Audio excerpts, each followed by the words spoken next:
Nin ye an ka podcast sen naɲɛko 75nan ye min bɛ lase Banɛ Masogoba ani Nataniyɛli Danbɛlɛ fɛ.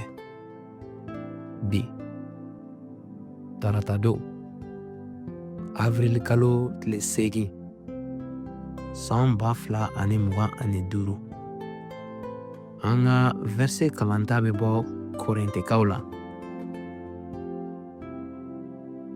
Korintikaw kitabu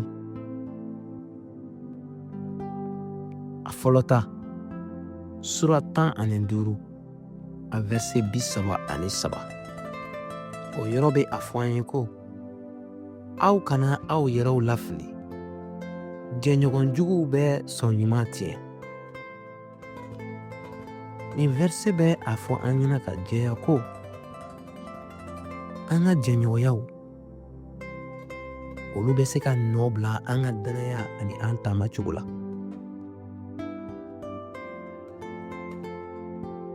Hali miirili ɲuman o bɛ se ka lagosi miirili jugu fana fɛ.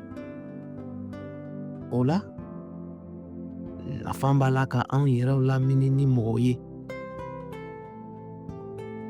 minnu ka miiriliw ani u taabolow sinsinnen don ani taamacogo sɛbɛ ani Ala cɛ.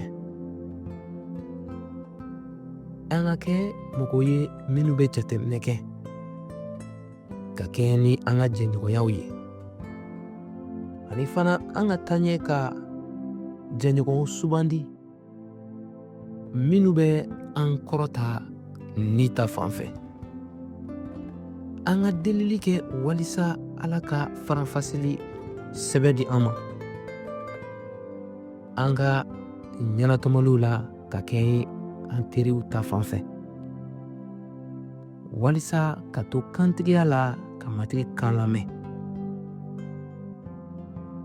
Hali ni an bɛ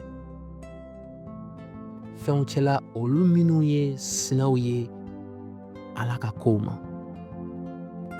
Jijali ye nin ye ko Ala ka hakilitigiya di i ma walasa i ka fɛn ɲumanw, jɛɲɔgɔnya ɲumanw faranfasi ani ka barika di i ma, i banbalen ka to